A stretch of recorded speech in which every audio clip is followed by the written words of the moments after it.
Okay, thank you, congregation. I'm going to invite you now to the listening session. Sorry, we have some moving parts. At the moment, Sue Witt is making her way from the live worship band area over to the front here. I think you all know on my right, your left, Mark Bacikalupko.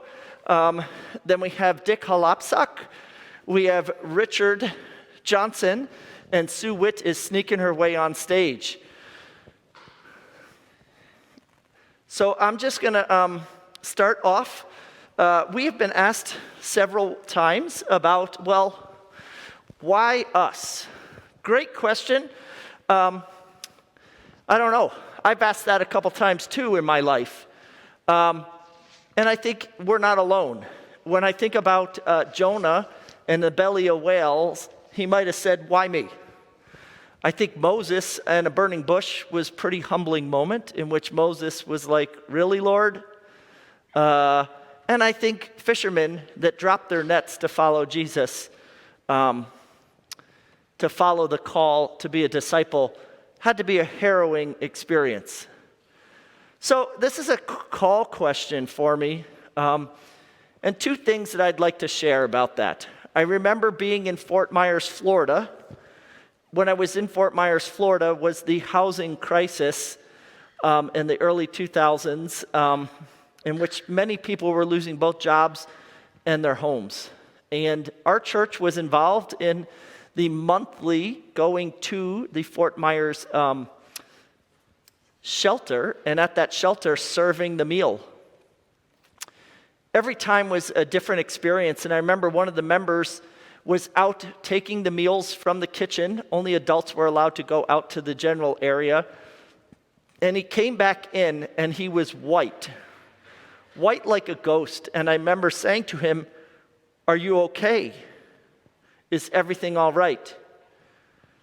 And he looked at me and he said, "My neighbor, his wife, and their 3 kids, I just served them." At that time, that member was part of a gated golf course community, and the street he lived on was a gate within the main gate. So you weren't allowed on that street unless you had an extra gate pass to get in. Some people looked at that street as if everyone who lived on that street had everything in the world. They had riches, they had beautiful homes, they had security. But I remember that member coming after that evening and saying, "I had no idea about my neighbor next door, and that he was bringing his family to just get a meal." Not only did he make it a mission for himself to make sure to help his neighbor more fully when they had just passed hellos in the driveway, but he made it a mission of our church and worked with me in bringing a farmer's market so that fresh produce every week could be brought to the shelter in Fort Myers ever since. So that farmer's market, at the end of the farmer's market, now brings fresh produce so that the meals that are handed out are top quality, fresh food for people who are hungry. Sometimes it takes that personal experience to change us and move us. I know for myself, as I thought about where I would consider ministry, I met Mark and I met Richard on a call committee here at Christ Lutheran Church. And as I sat with that call committee, I heard about a church in Blaine, Minnesota that cared about people. I heard about your heart for mission and your serving of others. That's why when I heard that Lord of Life Ramsey could not hold a family promise center larger than what they currently are doing, that it was looked at Faith Coon Rapids, and it was also looked at Peace Lutheran in Coon Rapids. Yet we learned that the city of Coon Rapids would not allow it in their city limits. So it got moved, the conversations. And I knew that St. Tim's had already been asked, and that kind of fell to Christ Lutheran. Are there others that could be asked? Absolutely. And I think we have lots of questions, all of us. I don't want you to think that I have no questions. I have got lots of questions. But the first question is, do we feel called to serve the homeless? And this congregation has answered that with a resounding yes. We do it at our Savior's through our 60th anniversary appeal. We do it with Stepping Stone. We do it with our community meals. Anyone who shows up, we feed. I got to tell you, in March and April when we closed down, March we had collected a whole bunch of food here at Christ Lutheran Church, and we sorted it all into bags. And as people would come to our front doors, I and/or Deb would hand that food out to people who needed food. As the riots happened in Minneapolis, Mark, I think you were one of the people who did delivery. Mark and others took pickup truck loads of food. I can't even remember. We had like 4 days of tons. We had like too much, not enough cars to get it all down to where the food and diapers and wipes and everything were needed. We have an incredibly generous and loving congregation. So my hope is that we'll continue to think about how is God calling us, what is God calling us to, and how we feel called. It's always a good question for us to consider as the body of Christ. At this time, I'm going to ask Sue Witt to talk a little bit about her experience with the Family Promise program. 12 years ago, there was no shelter or program in place in Anoka County that would help families with children. They had to leave the county to get assistance.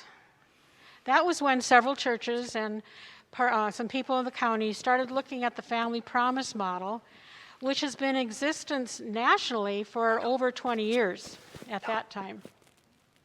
This interfaith hospitality network moves families from homelessness to family security.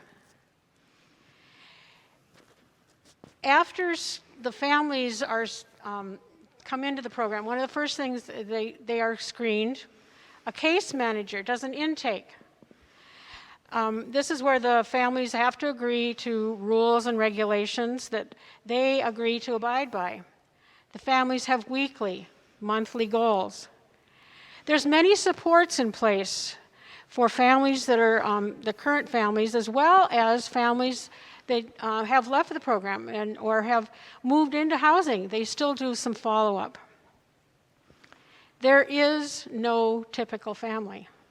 Currently in the program, there is a single mom with a child who's under a year. There's also a family with a mom and a dad and 5 children. So most of the families that come into the program, I'd say over 50% of the families that come into the program have a job.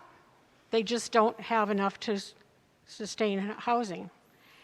One of the first priorities that families have when they get into the program, if they don't have a job, that's one thing that the program can help them work towards. One of our volunteers, I remember very early on, she commented that this single mom reminded her of herself. Because if she hadn't had a couple of lucky breaks, that would have been her. When I became a teacher, it was because I wanted to make a difference. I felt compelled to be involved in Family Promise because I wanted to make a difference there as well. Food, shelter, belonging are basic things and needs that everyone has in life. And I feel that Family Promise helps to provide all of those. Learning about the successes of my students is one of my many joys. And some have even become teachers, much to my surprise sometimes. But there's in Family Promise, it's been really great to watch some of the successes of families. There is a mom, and at the time they were in the program, the daughter was in high school. That daughter is now part of the National Family Promise, one of their subboards for former guests. She's just doing amazing work. Just as I didn't choose my students in my classroom, we don't choose the families from Family Promise, but they all deserve the basic needs of life. With a static program, we would be able to help probably should at least double the number of families that we'd be able to offer assistance to, and it would certainly provide some consistency, less chaotic environment for the children that are in the program. Imagine being part of a church that can play a bigger role in helping families go through the challenge of moving from homelessness to housing security. Thank you, Sue. Now I'm going to ask Mark, but some might be thinking, when do I ask questions? Andrew is sitting here in the front pew off camera. You can't see him. He's on the chat board, and I know that Dick and Richard have received many questions ahead of the meeting, and after Mark speaks, Dick and Richard, as co-chairs, are going to kind of take over. I will help bring the questions that you put on chat to the task force, and as a task force, we'll try and answer them. But Mark, why did you decide to be on the task force? Well, I think we've all heard the term before, no rest for the wicked. But I'd turn that around and say, you know, there's no rest for the faithful is the way that I would phrase that term. You know, it's been about 31 years ago that Ann and I joined. In fact, I think we joined in the same class as Dick and Nancy did. And at the time, we had 3 young daughters at home living with us. And we joined because of what the church had to offer at the time. But we're still here today because of how this church has evolved and how it's exercised its faith in reaching out to the community and doing more all the time. And it's not an easy thing to do. There is no rest when you're doing that. When you're committed to serving the community, to living out your calling and your faith, you're always moving forward. There is always change. And this could potentially be one of them, a tremendous opportunity, I think, to do just that. And that's why I'm part of the group. Perfect. Anything else, or that's your whole wrap-up? That's the majority of, I guess, you know, one of the questions that's probably out there, though, is how does this get paid for if it happens? And this isn't a fundraising event that's going to be focused on our church or run by us. It will be run by Family Promise. I am sure that they will look for assistance in the organization of that fundraising from all their member churches. And the appeal will be broad across all those churches, I am sure. I would also imagine that there's grants that they will apply for, but that's a long ways down the road. There's many steps to get through or get over, hurdles to get over prior to that point in time. But it would be a fully funded event. The Christ Lutheran Church is not going to pay for the whole thing. We're not going to take out debt. The money will be raised prior to it happening, if it happens. Thank you, Mark. I know Richard keeps reminding us that this is a concept, and we're at a concept meeting. So as I start to learn some of the questions from Andrew, maybe you can speak to the concept, Richard. Good morning, certainly. Again, this is an idea that's been brought forward from Family Promise for Christ Lutheran to consider. The idea of building a static site, building on this site. We are at the very beginning of that process. It would be a long, complicated process. The first step, if the congregation was supportive, is we would have to go to the city and get a rezoning. If that happens, then we would move on into more detailed discussions with Family Promise. A lot of questions or concerns have been raised about the details of the program and how the building would look. At this stage of the game, we don't really know that. We're not that far down the road. This will take time to develop, again, assuming that congregation is supportive, and again, that the city is supportive.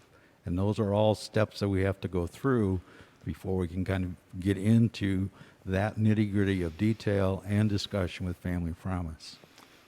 Dick, is there anything you want to add to that? You know, I was going to say, or I should say the congregation received an email yesterday. All of you with email should have a document to read. It's a couple of pages. The task force put it together to answer a lot of the questions that we've gotten so far. Basically, what's going to happen here is a series of efforts will lead to the building of a building. However, each step along the way could stop this project. The city of Blaine doesn't have in its ordinance the language to allow what we're doing.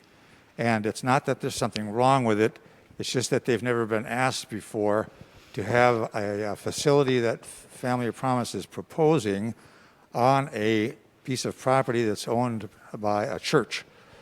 So it's just a new concept for them, and the way they handle that is to do a zoning ordinance amendment. And it's kind of a lot of red tape, and it's got to go through a lot of channels and a lot of discussion. And so, but it's a standard form of procedure for the city to do, as they have done in years past. When this congregation does something major, it takes a lot of information and a lot of people to pull together and understand the undertaking, why we're doing it, and all the related questions. There are a lot of questions that I've gotten that have to do with what's it going to look like, how many rooms will there be, and those questions are great questions. I think this congregation needs to know a lot of information before it makes up its mind as to how we should move forward. But we're in the very first steps, as Richard was saying, and we're kind of on, as you can imagine, this railway train behind us. We're on a little bit of an information railway here, and we're at the first stop.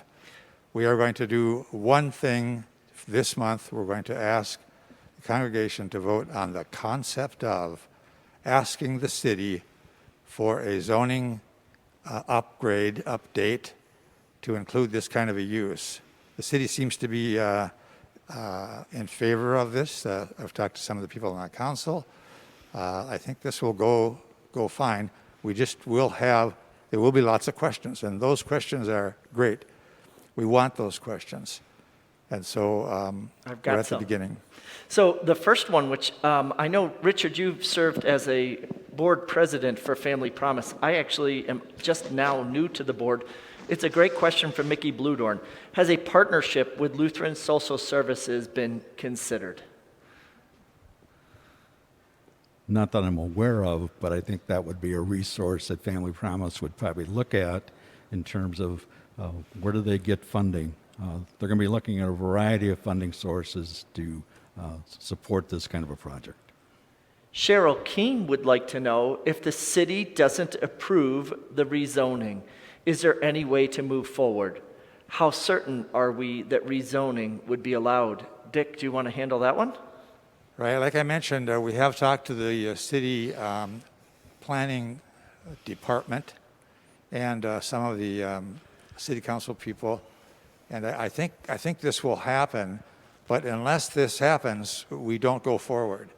The city would not allow it because their zoning ordinance, that document tells them what they can do and what they cannot do. If it's not in the ordinance, it does not happen. Thank you. I know that some others were waiting on. Please put them in the chat. Don't be fearful. Some questions that we've had are, how does this affect our Learning Center preschool program at Christ Lutheran Church? Sue, do you have any ideas on that? I know several, like in the past, I mean, we've had families here, we have a preschool. There are a number of other churches in the program that do host the families and also have a preschool. And sometimes they're very close doors as far as it has not been an issue. with those churches. I realize this would be a constant, that they would always be here, but they're not. There would be probably, I don't see any time when they would actually be in the same area. No, and I would just share our currently COVID-19 has lots of restrictions around our learning center that impact even our reopening for some in-person worship. I know people have asked lots of questions of me, when is the Christ Lutheran Church going to reopen for worship? But some of that impact of keeping pods and everything, and I also know Dick in some of the citing of how a structure might or might not work on the campus has been very vigorous in his look at playgrounds and separate play areas and such, so that no programming that currently is going on at Christ Lutheran Church is affected by the addition of a family promise program here at our church. I did get this. I don't know if Mark can help with this one. I'm going to throw it his way since he might. Yvonne Huberty asks, would we or Family Promise own the building? And I think it's also maybe talk about how land lease backs. Do you know specifics on that? I don't know to the detail that Yvonne wants to know, but Christ Lutheran Church would be the owner of the building. It would be fully funded by Family Promise in their fundraising efforts. And exactly, yes, we'd have some sort of a lease back. Maybe Dick wants to give some input here too, to Family Promise for the use of that building while they're here. Yeah, you're right. I think it would be great for us to have some kind of a document if we get to that stage that is clear as to the responsibilities of the people using the building and the responsibilities of the church. We both need to be a partnership as we move forward. And these discussions haven't started yet. That that's quite a ways down the road. However, we'll need some kind of a document that sets the criteria for each of our performances in this ongoing partnership. Thank you, Yvonne. Daphne and Brian, Daphne Pons, Brian Swanson, have shared with us, you can contact your city council members to let them know of your support for the project, especially Ward 1. I think also part of the process, if I recall, maybe you can speak to this, Richard, is that we first go to city council with this project, and then we have to do a neighborhood listening session for people who are for it and people who oppose it. The process that's been laid out for us by city staff is that we would meet with the city council informally in a workshop to outline the project and essentially get a read from them as to whether they are supportive in terms of considering the project further. If that is positive, we then would put forward a formal request that goes to the Planning Commission. Before the Planning Commission makes a decision, they will want us to hold a neighborhood meeting. So we would send out notices to approximately those people who are within 350 feet of the property of Christ Lutheran Church, hold that neighborhood meeting. That's strictly a meeting held by the church. The city is not involved. We summarize the results of that meeting. That is submitted to the Planning Commission, and that is part of the information that they will use in their deliberation of making a recommendation to the City Council. Then Planning Commission recommendation goes to the City Council. City Council will make the final decision. Thank you, Richard. I apologize. Zoom is imperfect, so I don't know who iPad is, but iPad asks, would it be more prudent to refurbish an existing structure on a bus line? I think one of the questions is that we have to ask right now. We are being considered. So I'm not sure if this question means, are you saying our existing structure, or are you trying to say a different existing structure? Maybe someone could answer that from both perspectives. Anyone feeling it? I'm seeing, I think if iPad could maybe clarify their question. If you're asking about existing structures beyond Christ Lutheran Church, we know that Family Promise has been looking for some time to change the rotational model to a fixed model. And I think this next question might speak to that and combine with this one. But if iPad wants to have a follow-up, please put it in chat. Carol Fuller asks, would the volunteer model of providing meals, visiting time, overnights continue? I believe Dick went to Eau Claire to see Richard went to Eau Claire, and it was a pretty robust program between the staff of Family Promise as well as volunteers. Could you speak to that question? Sure. I think the planning right now is that the support of volunteers would be similar to the support that currently exists in the rotational model. It may be somewhat different because you now have a permanent facility, but again, it's expected that volunteers would come in and assist families. They would be the overnight hosts. They would be the people providing food. Thank you. Dick, I think this might be fall into your area. Nancy G. Some shrubbery and trees donated as memorials after addition was built. I'm not sure if the question is asking what happens to the plants that have already been donated, or if post-construction might there be. How would our campus be affected by construction? Maybe is a question that you could answer. We don't actually know the exact size of this building or where it would go on the property, but we know that there has been some significant and very beautiful landscaping done at the front of our church along 89th, and that is extremely important to all of those people who worked on that, and the result is really stunningly beautiful. The question was amended to, could it be protected during construction, the plants that are there? Would you say that again? I'm sorry. Could the shrubbery and plants that are there that are memorials be protected during construction? Yes. In order to build a building, typically you define the building limits.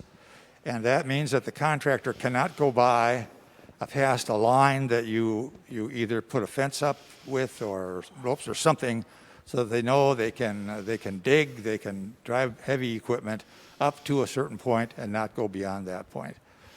In the case of the landscaping that is in front of our church along 89th, that's a pretty clear line, and we're going to want to be watching that no matter where this construction would occur. We will decide if the construction limits that the contractor can use are big enough to actually do the project. Thank you. Dick, I also, I'm going to ask my own question along with this question. Cheryl Keene writes, if we own the building, are we responsible for insurance, safety of building, and repairs? I would also ask this of you, is we already own this building. And we are responsible for its repairs. Maybe you could speak to the condition of the wall that you found out there in the front as well. Right, it's a complicated question, really, a very, very complicated question. First of all, my understanding is that at this point, Family Promise would build the building. They would do things to the site around the building, landscaping and whatever, and they would be responsible for that. After the building is up and running, they would be responsible for all of the utilities to run the building, electrical, heating, whatever. They would also be responsible to carry the right kind of insurance to protect that building, the existing church building, and the sites, both the site right around the new building and our site. So if anything happens to something because of what is in the program, if somebody breaks something or whatever, we want to know that they have insurance to cover any kind of issue that comes up. Thank you so much. We would also say Chuck and Diane Anderson reminded everyone that on our church website, clcblaine.org, if you go to the What's New tab, the document from Family Promise that was presented at a listening session to the city of Blaine is there. The document for these listening sessions that Dick and Richard and the task force have worked on is up there, that were mailed out yesterday in the email to the congregation. So good information on our website. Jill Nessman has a great question. If everything goes through, where would the structure be? Will it affect the prayer area where the labyrinth is? Well, we've talked a lot about that, actually. Like I say, the building has not been designed, but it's assumed that the building will be around 5,000 square feet. It's also assumed by the task force that there isn't a space that's that big to do it all on one floor. So we're assuming that it would be a two-story building. There's only a couple of places on our site that I think, and I think the committee, the task force agrees, are these two sites that are shown in red here on this diagram. Way up north of this end of the site by the garage, there's a big green area there, and on the south side of the building, kind of attached there to the fellowship hall, there's another pretty large space. Now, whether the building would exactly work in there, I think these are two potential sites that are large enough. The congregation needs to decide which of the two, if we get to that point. It's the congregation that will make that decision, not the task force. Yes, thank you. iPad followed up to the earlier question about the existing structures to clarify that about existing structures not on CLC property. I cannot speak to how long Family Promise has been in search of a static site. What I can speak to is I've been on the board for 6 months, and I believe that many sites throughout Anoka County have been sought over years, but part of the issue of the cost of creating a space for this program also then comes with the land cost and or an existing structure refit. All of those questions are in play when Family Promise has considered that. So maybe I'm going to throw that to you, Richard, because you have been with the organization as its president. I know that they have looked at other vacant buildings around the county and have not found any that they thought were suitable. Family Promise had a couple of criteria which led them to approach Christ Lutheran. One of those is they want to have a site that's on a bus route. The current center is not on a bus route, and it's very difficult to move clients around the county. The other thing they're looking for is to have a site that's in close proximity to the Anoka County Human Services building, which is further down 89th Avenue. So those two criteria particularly make this a site worth looking at. Chuck Morris asked two great questions, and they really follow up well to what we've been asking so far. His first one I'm going to hold for a second. Are we donating the land for this building? This goes back to the land use agreement. Christ Lutheran Church is allowing a structure to be built on the land, and then the Family Promise program is basically utilizing the structure that they bought in a lease agreement with Christ Lutheran Church. But Christ Lutheran Church is not, it's basically offering land, but not for sale. It remains Christ Lutheran's. Is that correct? The way I see it is that the city looks at this area that the church is in as a residential neighborhood. So basically, all that is allowed to be built here is single-family homes. Along the way, they will probably allow higher density housing, but nothing really large. The church is here, and St. Tim's next to us is here, because they both have been given a conditional use permit to be a church in a neighborhood. There are a few other exceptions that would probably be allowed here, maybe a gas station, I don't know. But the way the zoning ordinance is set up, you only build houses in an R1 or residential district. So we already are, this church and St. Tim's already are under a conditional use permit. The facility and the program for Family Promise is not a house, and so it also needs to have a conditional use permit. The city's never given a conditional use permit on top of a conditional use permit. So we need to write a new paragraph for that ordinance that allows this type of usage in where we already have a conditional use permit, because it's a similar, I'm going to call it benevolent effort for the community, to better the community. Thank you. Oh, Mark. One thing I think I'd add relative to this, the question about, ownership and leases. I mean, certainly we are going to get legal opinions and help in developing those leases should we get to that point. So we're not going to do that part on our own. Thank you, Mark. I think this is a great question, and I have, even as a board member of Family Promise, I don't even know this.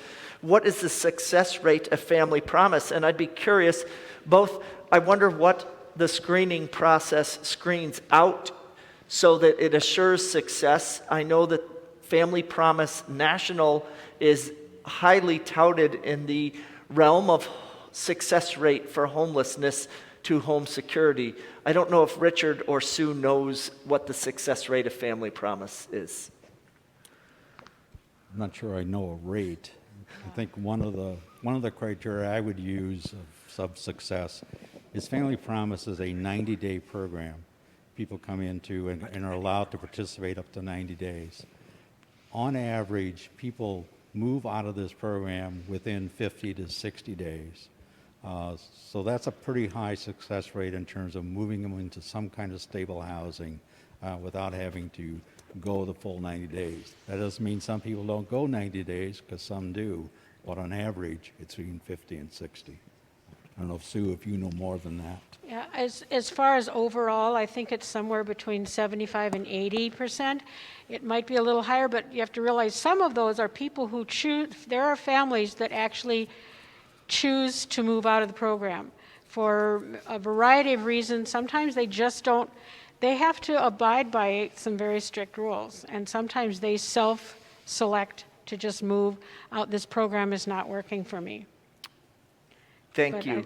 Yeah, I think it's a very interesting program. I know nationally it is one of the more robust programs. I would say it is different than Habitat for Humanity that our congregation has worked hard with to create housing security for those that are insecure in housing or in a rental situation that can transition to full ownership of housing. And I know Habitat always raves about the need for economic security, to get from poverty to economic security for a household. One of the markers is home ownership. But I would say to even get to that marker, you first have to get from homelessness to housing security. So if we can't even get to housing security, one can't then go on to the next step for moving out of poverty into generational equity in a house. And those are just key factors socially that we know that we have partnered with as a church. I'm trying to think how long. Does anyone know how long we've done Habitat for Humanity here at Christ Lutheran? Over 31 years, I'm sure. Since Over we've been 31 there. years. Got it. Okay.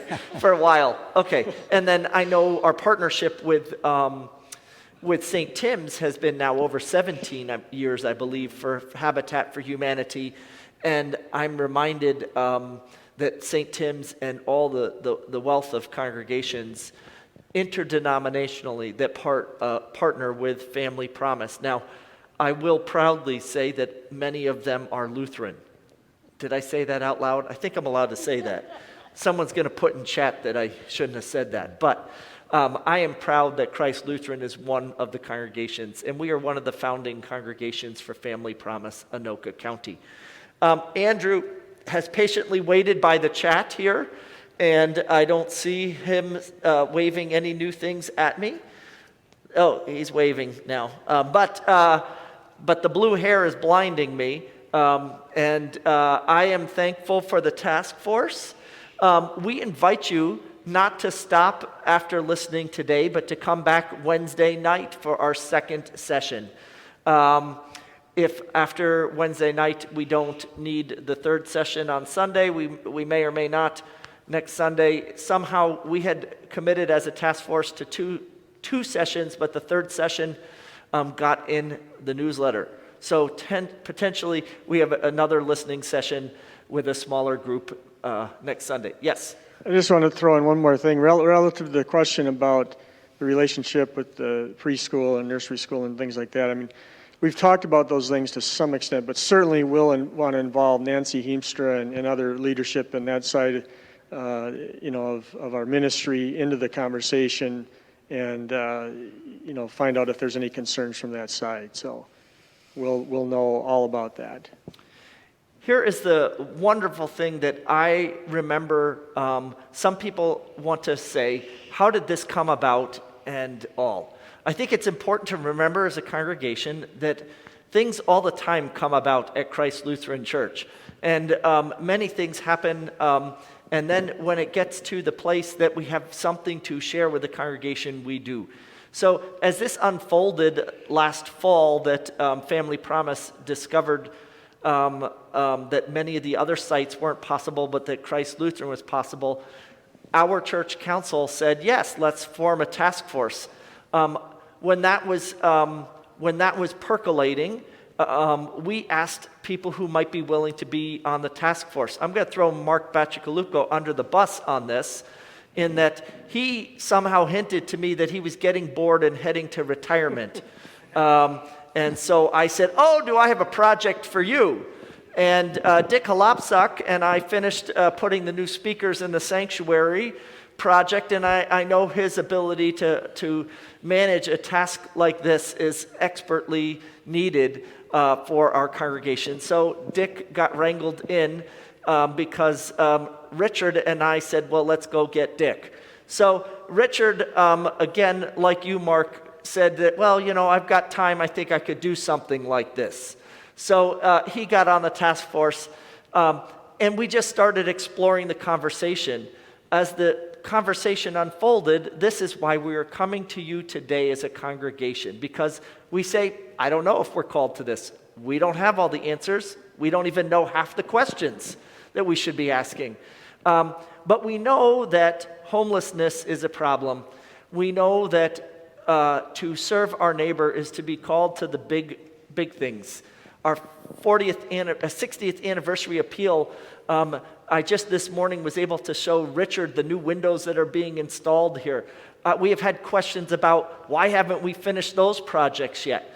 Well, those projects take time, and we're only a year and a half into a 3-year appeal. Richard also serves on the Music Contemporary Search Committee. And he hopes soon to have news on that here in September for the congregation. We have been working behind the scenes on all the projects on the 60th anniversary. Your giving is not unnoticed. Your giving is very much appreciated. It is making things happen even during COVID-19. I think almost half the windows are in on the first floor, and they were again looking at the windows here to replace in the sanctuary that I know everyone is waiting for so we don't get blinded here in the choir area. So there's much to celebrate as a congregation, and much is happening at the fastest path and pace possible at this time.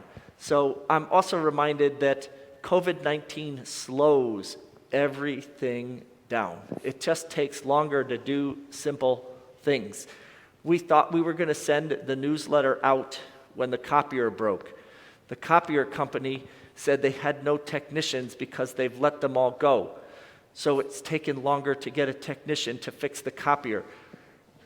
Once we got the copier fixed, then the software for the copier wasn't right. So we had to wait for the software to get fixed. And now the newsletters did get folded, collated, and went in the mail, I think, Friday. we had hoped that you would have them in your hands before this Sunday. So we apologize, but things take longer under COVID-19. It's on the website. Come Wednesday with more questions. We can't wait to hear with you. We can't wait to work with you.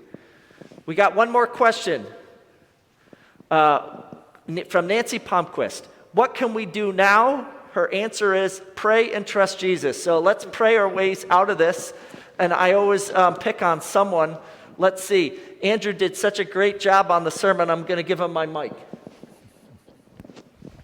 Oh gosh, okay. Would you all please pray with me?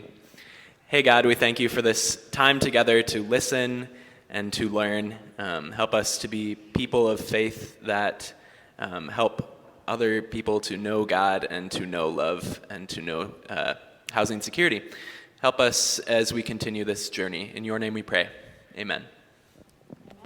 Thank you, everyone. Chance, you can end the Zoom meeting now. Thank you, everyone. We love you. See you Wednesday. Bye-bye.